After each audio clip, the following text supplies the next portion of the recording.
So, if your self care consistently comes at the cost of community, just know that you are not actually practicing self care. You are trading short term convenience for long term happiness. This is Having People Over, my 30-day series all about hosting, gathering, and building community at any budget to celebrate my upcoming book, Having People Over. So, in America, I fear we've really internalized two major lies about happiness and fulfillment. One being that happiness typically occurs when you are prioritizing yourself over others, and the other being that community is something that can be replaced with consumption. Now, on the first front, with regards to prioritizing yourself over others, so we already live in a very individualist society, and especially in the past 10 years, a lot of our talk around self-care and therapeutic practice has really centered on the self.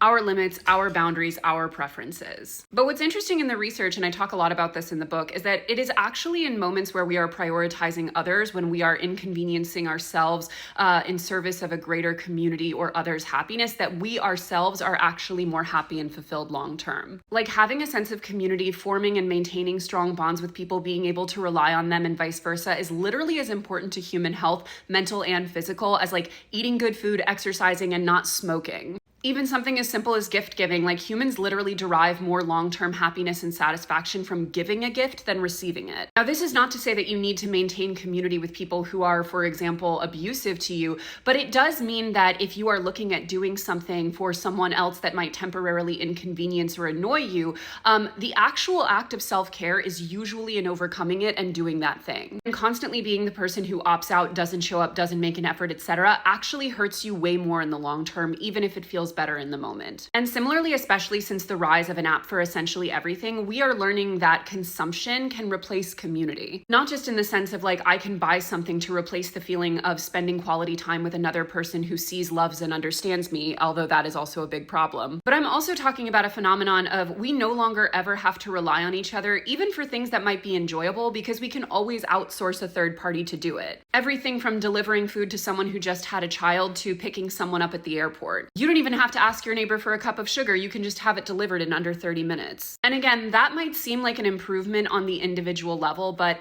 aside from the fact that many of the people who are actually doing these third-party jobs are treated basically worse than serfs, and that's a digression for another time. But this erosion of all the small connections we used to have with the people we're in community with, especially the ones that we are in physical proximity with, like our neighbors, is again actually bad for us long term. Like when you look at studies about empathy and economic status, you will notice that as people become wealthier, they become less empathetic and less connected to a sense of community. Because they don't need one. They can hire a servant to do literally everything. Anyway, don't let capitalism fool you. The cost of community is inconvenience, but the rewards of community are true happiness and fulfillment.